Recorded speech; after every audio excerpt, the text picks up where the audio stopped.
Hello friends, again welcome to my channel. Now today we are discussing about one of the important term from the food microbiology, that is the probiotics.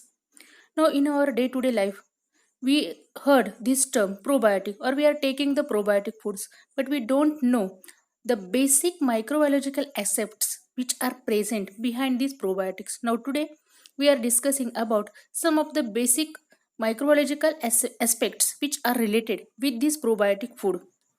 Now, normally, this probiotic food can be defined as the live microbial feed supplements. It means simply we can say that these microorganisms, these are nothing but these are the foods which are containing the live microbes, which are having the beneficial effects on the host, that is on our body, by improving its intestinal microbial balance. Means they are responsible for maintaining our intestinal microbial balance. That is, they are responsible for replacing the pathogenic microorganisms that are present within our intestine. Now, at the start of the 20th century,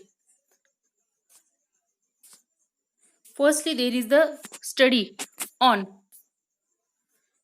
these probiotic foods. Now, the Russian Nobel Prize winner and the father of modern immunology, that is, the Ilyan Metkinikov, he is firstly introduced the term probiotics, or he are responsible for giving the term probiotics, or the work it is started from the Metkinikov. Now in 1907, Metkinikov proposed that the lactic acid producing bacteria, the which are responsible for fermenting the milk, that is in other words we can say that the curd forming bacteria, that is whenever there is the fermentation of milk, there is the formation of curd.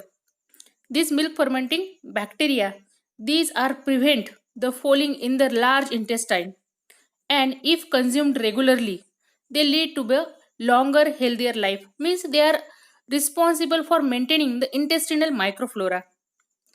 It is the first study by the Metkinikov, that is these lactic acid bacteria, these are beneficial for the intestine. Now in early 1930, in the Japan, again the scientist Minoru Shirota, he developed a fermented milk product called as the Yakult, that is the probiotic yogurt, which is made, which is performed or which are prepared by the fermentation of mixture of the skimmed milk with a special strain of lactic acid bacteria, that is the Lactobacilli casei shirota. Now, this probiotic term was firstly coined or developed in 1965 by Lilly and the Stilwell. So, it is these are some historical aspects which are related with the probiotic. That is, the term probiotic it is given by the scientists Lilly and Stilwell, but the studies of on the probiotic, these are developed from the Metchnikoff. Now, the different types of the factors which are responsible for, or which are responsible for affecting the intestinal microorganisms. Now, the different types of antibiotics that we are taken, then the various types of the microbial infections, then the diet that we should taken, then the chronic diarrhea, stress, then the chlorinated water, radiation and chemotherapy, colonic therapies for the detoxification. All of these things, these are responsible for affecting the intestinal microflora. Now, whenever we say that these probiotics, that is, or these are the live microbial feeds, these are very beneficial. Now, what are the specific characteristics of the effective probiotics? Now, the effective probiotic, these are able to survive the passage through the digestive systems. It means normally we know that whenever the microorganisms, these are transferred to our digestive system, most of the organisms, due to the acidic pH or due to the different types of the condition within our digestive system, these are get destructed.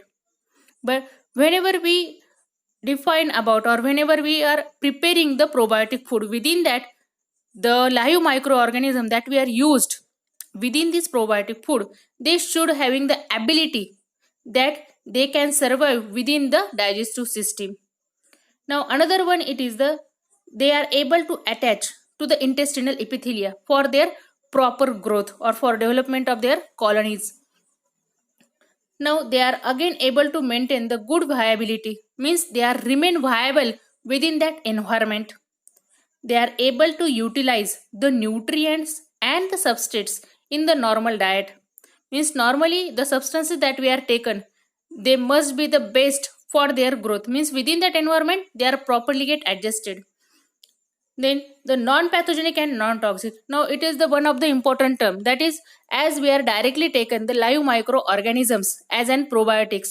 So it is important that the stains that is the microbial stains that we are used as an probiotic, they should be non toxic or they should be non pathogenics. They are not responsible for causing any type of the diseases.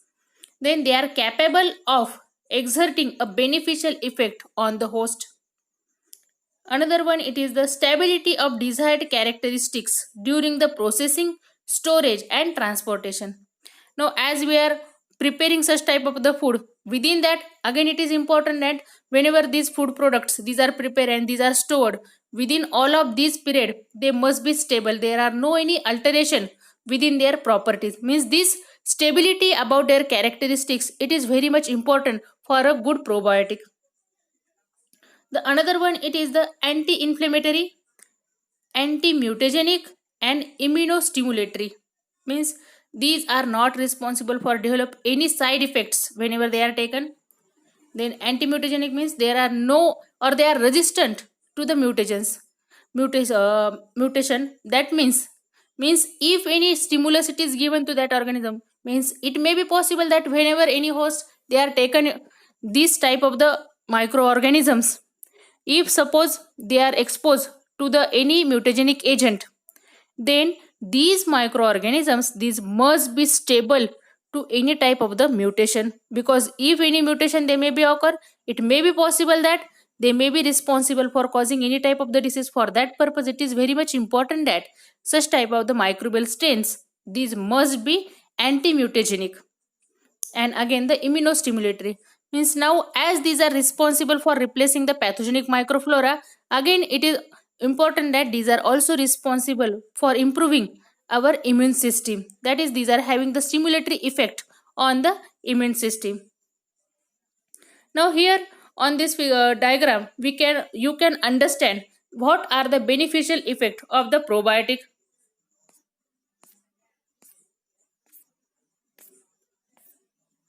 Now here again these benefits, the first benefit of the probiotic food, it is they are able to produce the lactic acid.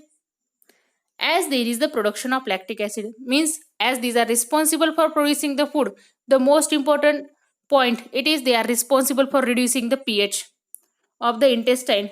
As there is the reduction within the pH, again those of the alkalophilic bacteria these are unable to grow within the acidic conditions, and most of the pathogen, that is the intestinal pathogens, these are not able to grow at the acidic pH. For that purpose they are responsible for replacing these intestinal pathogens. For example, the clostridium, salmonella, shigella, escherichia coli, all of these are not able to grow at the acidic conditions.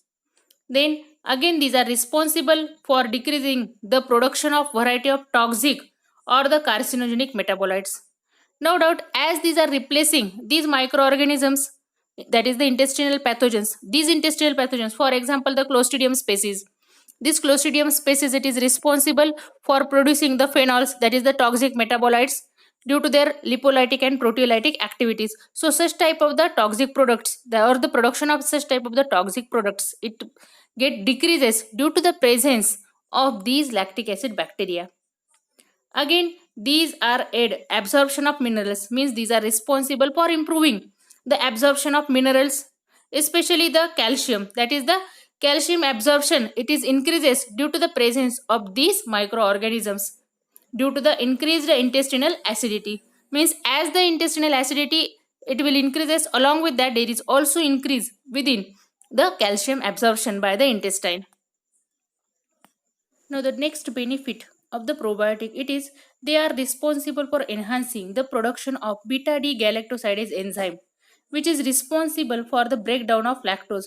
Means again they are responsible for producing a enzyme which is having the catalytic action on the lactose, that is again improving the lactic acid production, again which is responsible for the increased calcium absorption. The next benefit related to the probiotic, it is they are responsible for producing the wide range of the antimicrobial substances, that is acidophilin and the bacteriocin. Specifically the lactic acid bacteria, these are responsible for producing these bacteriocins, and these are having the antimicrobial effects on the pathogenic microorganisms which are related with our intestine. Again, these are also responsible for producing the different types of the vitamins, including the vitamin B and vitamin K. Means again they are providing the vitamins to our body. Again, they are acts as an barriers which are responsible for preventing the harmful bacteria from colonizing the intestine. Means they are masked all of the spaces within the intestine where these pathogenic microorganisms they can colonize. Means they are not giving the place to the pathogenic microorganism for their growth. Again, one of the most important benefit of the probiotic, it is they are responsible for means certain type of the probiotics which are containing the lactobacillus bulgaricus, they are also responsible or they are help for the preventing the colon cancer by the breakdown of enzyme beta glucurosinidase that contribute to the growth of cancer causing agent. Again, they are also responsible for lowering the cholesterol. Now, the different range of the lactic acid bacteria, they are able to break down the bile in the gut, thus inhibiting its reabsorption, which enters within the blood as an cholesterol.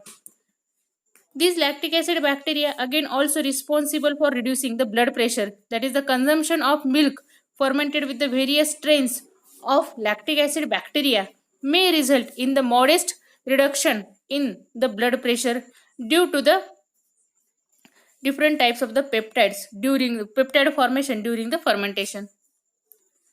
Again, these are related with the antibiotics which are associated with the diarrhea, that is results from the imbalance in the colonic microbiota. Probiotic treatment can reduce the incidence and severity of this antibiotic associated diarrhea. The efficacy of the probiotic antibiotic associated diarrhea prevention, it is dependent on the probiotic strain which is used and the doses, that is in which amount these strains these are utilized within preparation of that food. So these are the different types of the beneficial effects which are related with the probiotic. Now, this is the part within which we are discussing about what are the probiotics and what are the benefits of these probiotics. Now, within my next video, we are discussing about the different strains that we can use within the preparation of the probiotic food and different foods which are used as an probiotics. So, if you like this video, please subscribe my channel and also share this video with your friends. Thank you.